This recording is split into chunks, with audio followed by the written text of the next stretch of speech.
नमस्कार, आप देख रहे हैं द पब्लिक वर्ल्ड। मैं सुभाष चौधरी हूं और आज मैं प्रगति मैदान में हूं, जहां IITF 2021 का आयोजन शुरू हो चुका है और आज तीसरा दिन है। और आज मैं आपको सबसे पहले झारखंड पैवेलियन का दर्शन कराऊंगा और उसमें भी जब आप प्रवेश करते हैं तो सबसे पहले आपको झारखंड की राजधानी रांची स्मार्ट सिटी का दर्शन होगा। और जो प्रपोज्ड स्मार्ट सिटी है, बल्कि यूँ कहें कि अंडर कंस्ट्रक्शन है, आप उसको ठीक से समझ सकते हैं। उसका मैप डिस्प्ले किया गया है।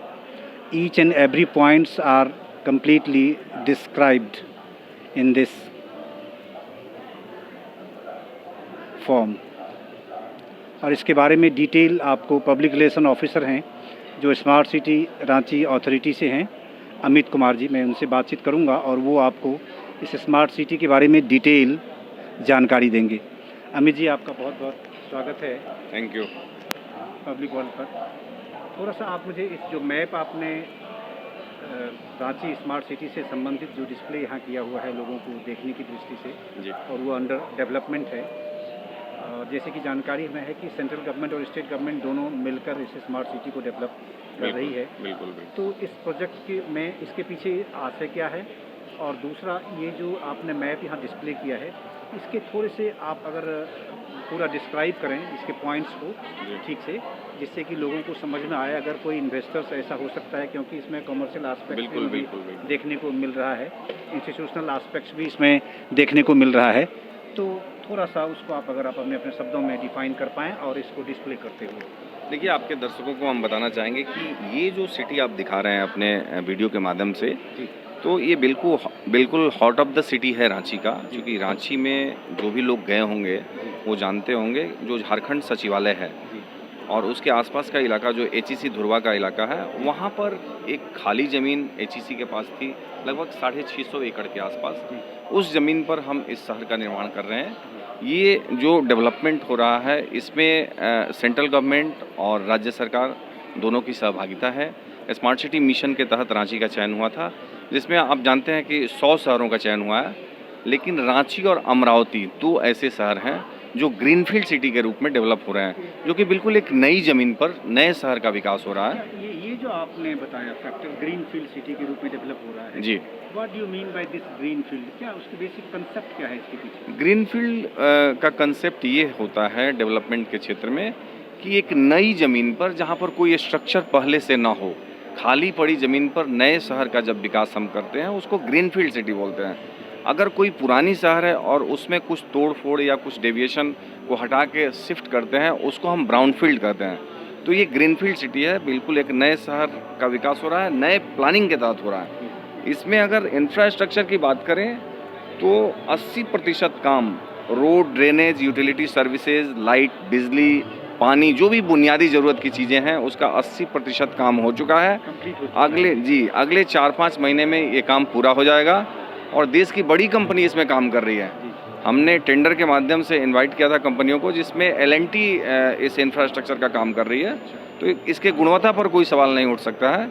और इसमें सरकार ने जो प्रोविज़न बनाया है डेवलपमेंट के लिए, इसमें हमने डिफरेंट नेचर ऑफ लैंड यहाँ आइडेंटिफाई किया है, जिसमें institutional, commercial, hotel, hospital, residential, different type के लैंड हैं, जहाँ लोग अपना चाहे तो इन्वेस्टमेंट कर सकते हैं डेवलपर। और खासकर अगर रेसिडेंशियल की बात करें तो यहाँ पर स्थायी और अस्थायी रूप से 1.5 लाख लोगों के रहने की व्यवस्था होगी, जिसमें 80,000 स्टेबल और स्टैटिक और 70,000 जो है लोग यहाँ पर रोजगार के लिए आया करेंगे। जी, जैसे रांची बहुत हिस्टोरिकल शहर है जी, बहुत ट्रेडिशनली वो पहले से ही बड़ा रिनाउंड प्लेस था और बड़ा एक तरह से लोगों के बहुत रुचि का, इंटरेस्ट का वो शहर रहा है। लोग वहाँ घूमने भी जाते रहे हैं। तो जो पुराना शहर रांची है, पहले से इस्टेब्लिश था और बाद में झारखंड की वो राजधानी बनी, उसमें और अब जो आप स्मार्ट सिटी, अब जो ये डेवलपमेंट हो रहा है, ये जो प्रोजेक्ट सामने आया है, क्या डिफरेंस है इसमें? देखिए, ये चूँकि बिल्कुल नया जो अत्याधुनिक सुविधाएं हैं उससे लैस होगा ये शहर। विश्व स्तर की जो आधारभूत संरचना है वो हम दे रहे हैं। यहाँ की सड़कें मिनिमम जो चौड़ाई होगी 9 मीटर आप ध्यान रखिएगा, मीटर की हम बात कर रहे हैं। और मैक्सिमम जो इसका विड्थ है कुछ सड़कों का, जो कि 45 मीटर चौड़ी सड़कें हैं, तो आप समझ सकते हैं कि सबके लिए, अगर बड़ी गाड़ियों की बात करें तो उनके लिए अलग लेन है, छोटी गाड़ियों के लिए अलग लेन है, हर सड़क के किनारे फुटपाथ, हर सड़क के किनारे साइकिल ट्रैक, ये सारी व्यवस्थाएं लोगों के स्वास्थ्य को ध्यान में रखते हुए। अगर लाइट की बात करें तो यहाँ पर जो भी ट्रैफिक लाइट, सिग्नल लाइट, वो अपनी आवश्यकता के अनुसार उनका जो ये है लाइट कम और अधिक होते रहेगा।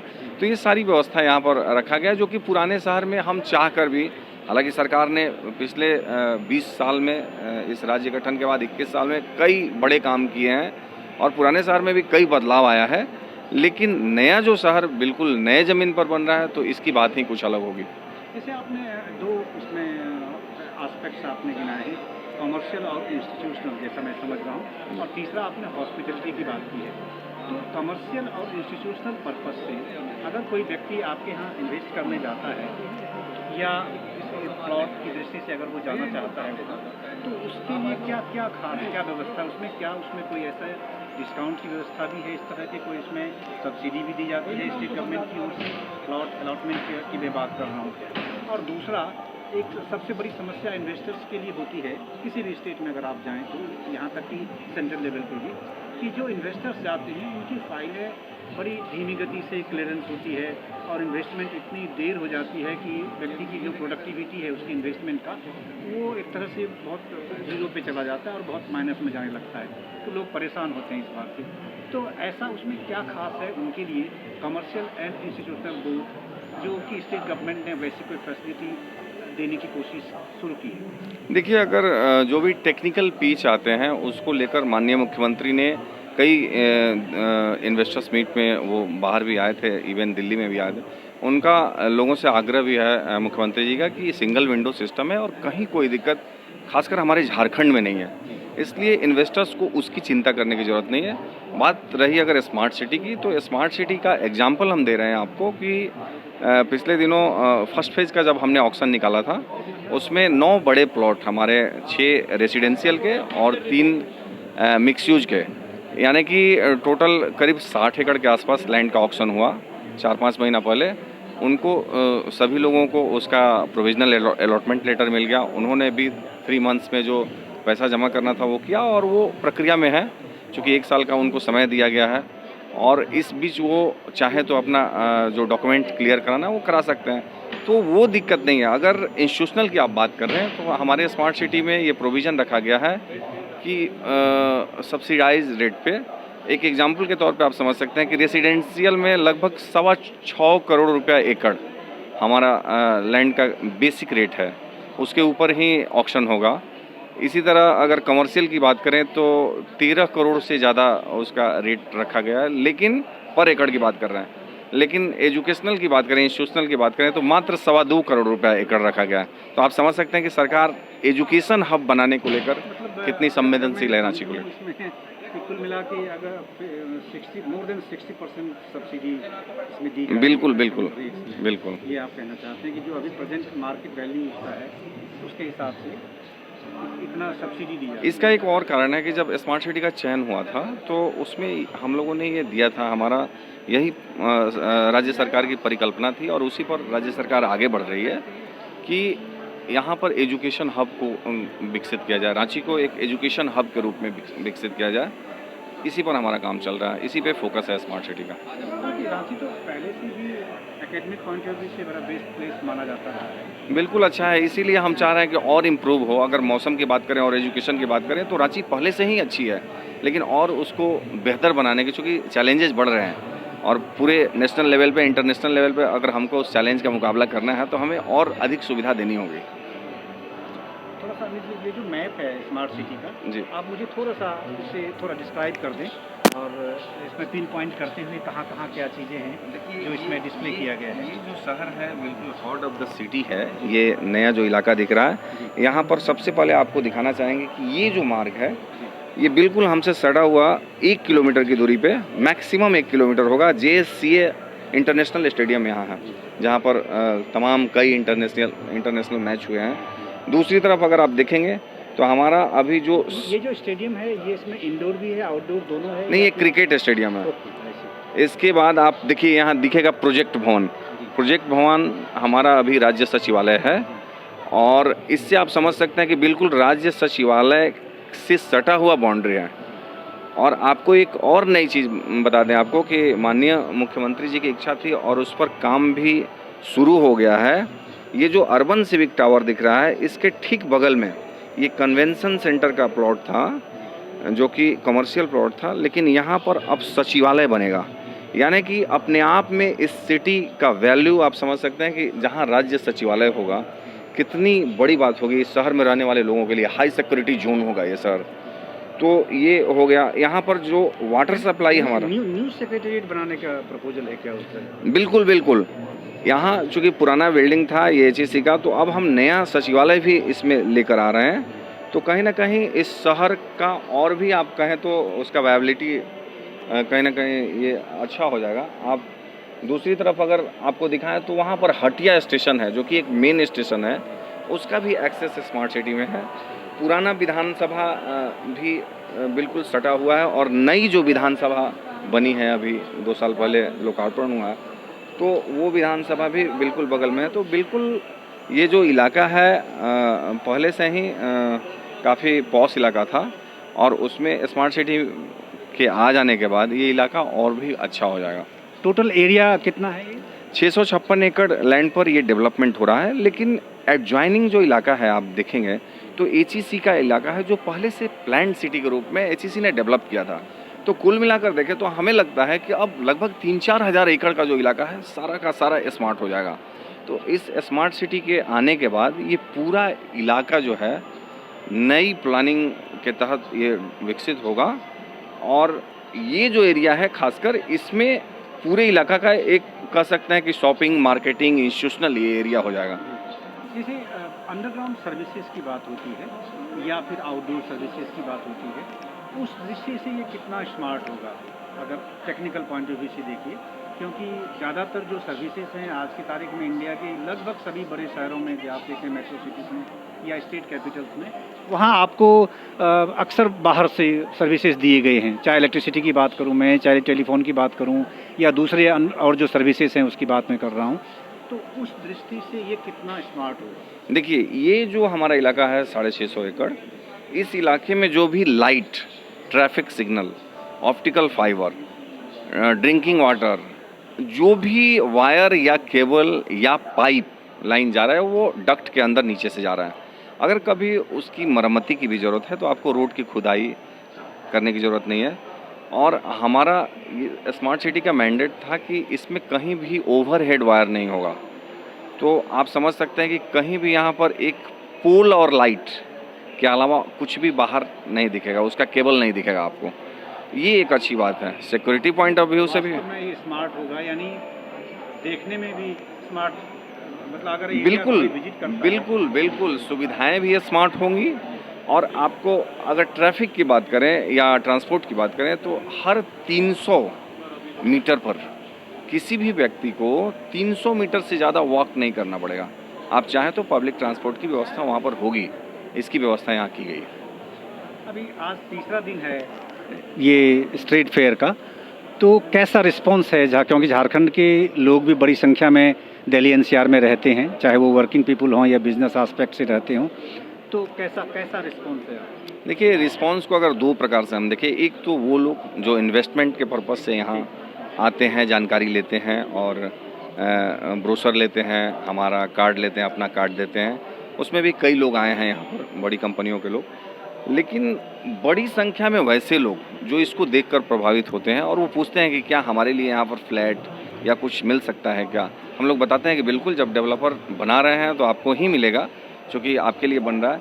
तो लोग इसकी तस्वीर अपने कैमरे में कैद करते हैं। आप समझ सकते हैं कि इस 3D मॉडल को लेकर जब इतना प्रभावित है, तो जब ये शहर बन जाएगा तो लोगों और भी खास, हाँ, लोगों के लिए काफ़ी खास। लोगों की नज़र में ये आपने बिल्कुल ठीक कहा कि क्या खासकर दिल्ली NCR में रहने वाले, चाहे वो ऑफिशियल्स हों, पॉलिटिशियंस हों या कॉमर्शियल एस्पेक्ट्स में जो लोग हैं या इंस्टीट्यूशनल हैं, वो स्वयं को एक्सपेंड करने की बात बहुत तीव्र गति से सोचते हैं।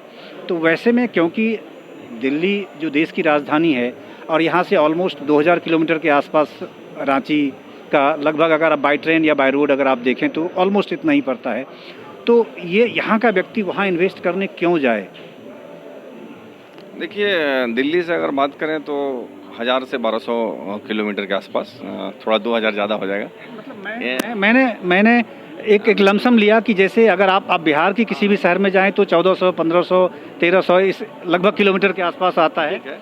ठीक है, तो ये दूरी अब चूंकि हवाई कनेक्टिविटी है तो कोई दिक्कत नहीं है। और केंद्र सरकार और राज्य सरकार दोनों ही सरकारें और भी कई एयरपोर्ट बनाने को लेकर झारखंड में एक्टिव हैं। और आप देखें तो देवघर, बोकारो, हजारीबाग, कई जगह एयरपोर्ट का काम चल रहा है। देवघर में तो ऑलमोस्ट फाइनल भी है।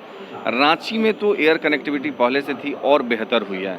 रेलवे की कनेक्टिविटी है, ओवरनाइट जर्नी में आप पहुंच सकते हैं। वहाँ का मौसम इतना अच्छा है कि पुणे और बेंगलोर के बाद अगर देखा जाए तो कमोबेश उसी तरह का मौसम है। रांची में एजुकेशन अच्छा है, आपके रहने के लिए वातावरण अच्छा है। सिक्योरिटी पॉइंट ऑफ व्यू से देखें तो लॉ एंड ऑर्डर के पॉइंट ऑफ व्यू से भी देखें तो आज के डेट में हमारी रांची काफ़ी अच्छी है। तो लोग बिल्कुल, चूँकि यहाँ तो जिस तरीके से भाग दौड़ और जिस तरीके से पॉल्यूशन आप देखे होंगे, पिछले दिनों दिल्ली में अनाउंस हुआ कि हो सकता है कि लॉकडाउन हो जाए, लेकिन हमारे यहाँ ऐसी बात नहीं है। तो वैसे में लोग ज़रूर सोच सकते हैं रांची जाने के लिए। दूसरा एस्पेक्ट है इसे इंडस्ट्रियल, जो पहले से, क्योंकि इंडस्ट्रियल सिटीज़ बहुत हैं झारखंड की बात अगर हम करें, और बड़े बड़े, चाहे टाटा है, चाहे बोकारो है, चाहे वो झड़िया है या सिंदरी है, ये सभी सब जो शहर हैं, तो उस दृष्टि से उसका कितना रिपरकशन पॉजिटिव आपको इस रांची को, इस इन्वेस्टमेंट को मिल रहा है? हम ये सवाल समझ नहीं पाया अब। जैसे इंडस्ट्रियल सिटीज़ बहुत हैं, झारखंड की बात मैं कर रहा हूँ, पहले से वेल एस्टेब्लिश्ड वो सारे के सारे शहर हैं, तो उस दृष्टि से जो स्मार्ट सिटी का प्रोजेक्ट आया है, तो इन्वेस्टमेंट पॉइंट ऑफ व्यू से इंडस्ट्रियल लोगों का इंक्लाइनेशन या उनका झुकाव कितना देखने को मिल रहा है? देखिए, बिल्कुल दिखेगा। अभी तो आप 2 साल से देख रहे हैं कि कोविड का भी इफेक्ट रहा है, लेकिन जब हम लोग इन्वेस्टर्स मीट में कई शहरों में गए, दिल्ली, मुंबई, कलकत्ता और कुछ शहरों में गए, तो लोगों का काफ़ी अच्छा रिस्पॉन्स रहा।